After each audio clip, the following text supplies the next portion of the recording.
विद्युत अभियंता संघ और भारतीय नागरिक परिषद के संयुक्त तत्वाधान में हुई संगोष्ठी में याद किए गए नेताजी सुभाष चंद्र बोस।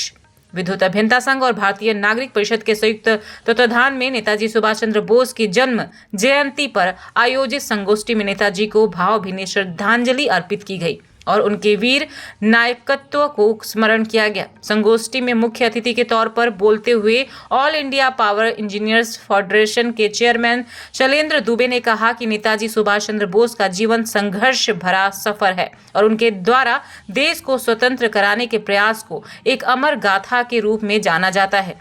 देश प्रेम उनके रग रग में भरा था। तुम मुझे खून दो, मैं तुम्हें आजादी दूंगा। सुभाष चंद्र बोस की यह सिंह गर्जना आज भी प्रत्येक भारतवासी को याद है।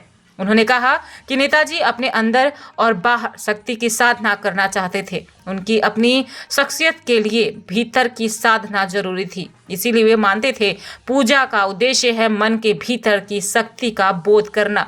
शक्ति की साधना को राष्ट्र भक्ति से जोड़ते हुए नेताजी कहते हैं, चारों ओर गूंज रही है भारत माता की मंगल शंख की ध्वनि।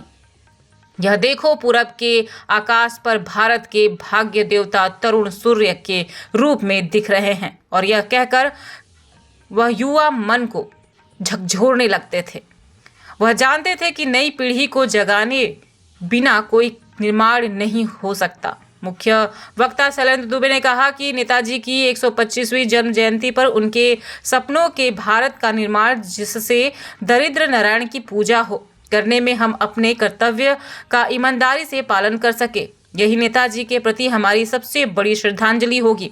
संगोष्ठी में भारतीय नागरिक परिषद के अध्यक्ष चंद्र प्रकाश अग्निहोत्री, महामंत्री रीना त्रिपाठी, YN उपाध्याय, HN मिश्रा, निशा सिंह, राघवेंद्र सिंह, राजीव श्रीवास्तव, सरोज बाला सोनी, जिला पांडे, शीला पांडे, अतुल पांडे, विद्युत अभियंता संघ के महामंत्री प्रशांत सिंह सहित अनेक गणमान्य लोगों ने नेताजी का स्मरण कर उन्हें श्रद्धा सुमन अर्पित किए।